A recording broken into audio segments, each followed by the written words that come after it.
मोहतरम जिला परिषद सदस्य जनाब हुसैन खान जी और अलग अलग स्कूल से तशरीफ़ लाए हुए तमाम टीचर्स और उनके साथ आए हुए ऑल ऑफ स्टूडेंट्स और यहाँ के ग्रामवासी बुजुर्गों और मेरे नौजवान साथियों,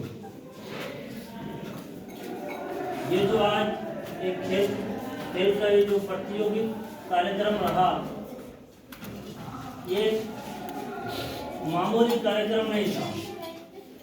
ये इन बच्चों की हौसला अफजाई का, इन बच्चों की मेहनत का, इन बच्चों के जज्बे का और आगे जो भविष्य इनका होने वाला है, जो फ्यूचर है,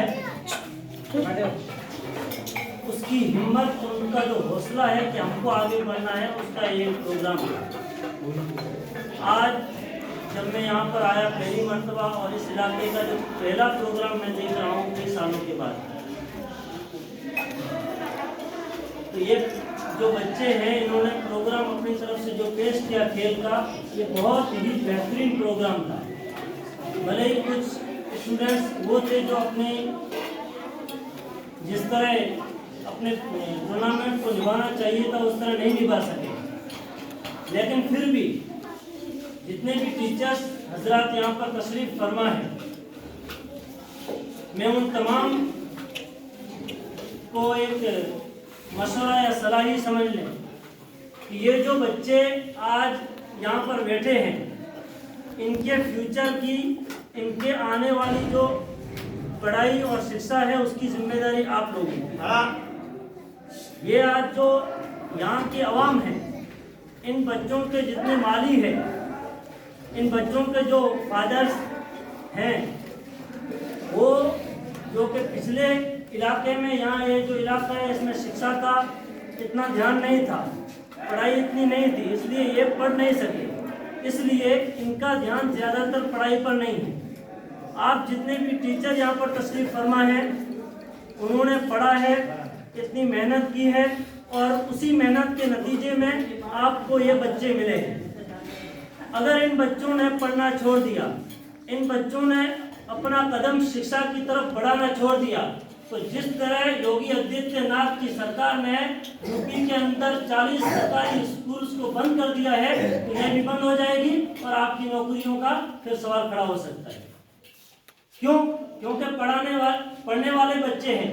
जब टीचर्स हजरात यहाँ पर तशरीफ फरमा है लेकिन उनके पास पढ़ने वाले बच्चे ही नहीं है, तो सरकार को ना चाहते हुए भी ये एक्शन लेना पड़ सकता है कि जब बच्चे ही नहीं पढ़ाने वाले तो टीचर्स का काम ही क्या है। इसलिए आज हमारे इलाके के जो माँ बाप हैं वो बच्चों की तरफ इतना ध्यान नहीं देते हैं, लेकिन मैं आप तमाम से ये सलाह और ये मशवरा देना चाहता हूँ कि आप इनके रूहानी फादर बनकर, क्योंकि बाप 3 तरीके के हैं, एक बाप वो है जो जिस्मानी है और दूसरा बाप रूहानी जो उस्ताद की नज़र से है, जो टीचर्स की नज़र से है, वो बच्चों को शिक्षा की लाइन से बहुत आगे बढ़ाता है, और तीसरा बाप ससुर की नज़र से है। तो आप लोग इन तमाम बच्चों के रूहानी बाप हैं। आप लोगों की जिस तरह जिस्मानी बाप की 1 साल से लेकर 5 या 6 साल तक जिम्मेदारी उनको बड़ा करने की, उनको पालने की, दूध पिलाने की बनती है, इस तरह उसके बाद जो शिक्षा है उसकी जिम्मेदारी आपकी है। आप लोग इनके रूहानी बाप हैं, इसलिए जितनी हो सके जितनी इन बच्चों के ऊपर शिक्षा पर ध्यान दीजिए, क्योंकि हमारे ये स्कूल में भी 2 टीचर्स है और मैं देखता हूँ कई मरतबा मैं बच्चों को पूछता भी हूँ कि यहाँ का क्या हाल है, यहाँ की शिक्षा कैसी है। और हमारी सरकारी स्कूल्स जो कि शायद 12वीं तक है, वहाँ के जो स्टूडेंट्स हैं वो भी मेरे साथ मिलते भी है, तो मैं उनसे भी पूछता हूँ कि हालात क्या है इनके। लेकिन जिस तरह मैं बाहर के इलाकों के, बाहर के स्टूडेंट्स के हालात देखता हूँ और फिर यहाँ हमारे बच्चों को देखता हूँ, तो बहुत कसम खाकर बोलता हूँ, बहुत अफसोस होता है। आज गुजरात में जब वडोदरा में 7 साल से रह रहा हूँ, वहाँ के 7 साल 8 साल के बच्चों को हम देखते हैं धड़ाधड़ इंग्लिश में स्पीच देते हैं। उनको अगर लेक्चर के लिए कहा जाए तो फौरन टेबल को खचखचा कर बोल देते हैं कि नहीं, पूरा बयान चालू कर देते हैं। मतलब वो जज्बा कब आया? जब उनके टीचर्स हजरात ने ध्यान दिया। आप अगर मेरे पास बच्चों को पढ़ाने का 1 घंटा दिया जाता है, ठीक है, उस घंटे का मेरे को 2000 रुपये पगार मिलता है। मैं उस घंटे के अंदर अगर 5 मिनट भी बात करता हूं तो मेरे लिए उन 2000 में 2% पैसे लेना हराम हो जाते हैं। ये हमारे कॉन्स्टिट्यूशन ऑफ इस्लाम में और कॉन्स्टिट्यूशन ऑफ गीता में लिखा हुआ है बाकायदा। अगर तुमको किसी जगह पर काम करने के लिए रखा गया है, अगर तुम उस काम की वजह से उस काम को छोड़कर अपने किसी काम में व्यस्त हो जाते हैं तो फिर उस जो अपना काम उस वक्त में किया है उसके पैसे आपको लेना हराम है। क्योंकि अलग अलग मज़ाहिब के लोग हैं यहाँ पर, इसके लिए मैं कह देता हूँ, गीता का भी हवाला देता हूँ, आप उठाकर देख लीजिए, और रामायण का भी हवाला देता हूँ, आप उसको भी उठाकर देख लीजिए, और कुरान और हदीस के हवाले में वैसे भी मुझे मालूम नहीं है। इसलिए अब मैं मेरे जो नौजवान साथी है और जो छोटे बच्चे हैं, आप लोगों ने जो मेहनत की है ये बहुत अच्छी मेहनत है। आने वाले वक्त में हिंदुस्तान का फ्यूचर आप ही है। जिस तरह आज कई नौजवानों ने, कई लोगों ने ओलंपिक्स में भारत का नाम रोशन किया, क्रिकेट में भारत का नाम रोशन किया, और फुटबॉल में भारत का नाम रोशन किया, इस तरह आने वाले क्रिकेट के भविष्य भी आप हैं, फुटबॉल के भविष्य भी आप में, और ओलंपिक में जितने भी खेल आते हैं उनके फ्यूचर और भविष्य आप हैं। इसलिए आप आज से ये अज़्म और इरादा कर लें और एक अज़्म मुसम्मम कर लें कि आने वाले भविष्य में जो आज लोग बड़े स्तर पर काम कर रहे हैं, आइंदा इंशाअल्लाह हम करेंगे। करोगे इंशाअल्लाह? आप लोगों को करना है। आज हमारे इलाके के अंदर कोई खेल का टूर्नामेंट होता है तो वहाँ के लोग कहते हैं कि मास्टर हजार खाने पीने का काम कर रहे हैं, पढ़ाई तो करते नहीं, खेल नहीं। जिस तरह दुनिया के अंदर तालीम लेना जरूरी है, जिस तरह दुनिया में शिक्षा जरूरी है, इस तरह खेल भी जरूरी है। आप सब जानते हैं कि खेल का फायदा क्या है। पुराने जमाने के लोग 5-5 किलोमीटर तक पैदल सुबह में जाते थे अपने खेत में, और फिर वापस 5-5 किलोमीटर आते थे। आज हम हमारे वालिदैन को देखते हैं, हमारे माताओं और पिताओं को देखते हैं, तो वो लोग 5-5 किलोमीटर अभी भी जाते हैं, लेकिन जब हमको काम के लिए कहते हैं तो फिर उस काम को करने में हमारे लिए लाले पड़ जाते हैं। मैं खुद बैठा हूँ, एक पत्थर उठा नहीं सकता। आज जो ग़िज़ा है, वो जो हमको ग़िज़ाएं खिलाई जाती है, वो सब सिर्फ और सिर्फ केमिकल में बनी है। इसलिए ये खेल बहुत ज़रूरी है। खेल में हमारे जो जिस्म है, हमारे जिस्मों को बहुत फ़ायदा होता है। जिस तरह तालीम हमको इल्म और फहम अता करती है, इसी तरह ये खेल कूद हमारे जिस्म को, हमारी बॉडी को एकदम कंट्रोल रखते हैं और मजबूत करते हैं।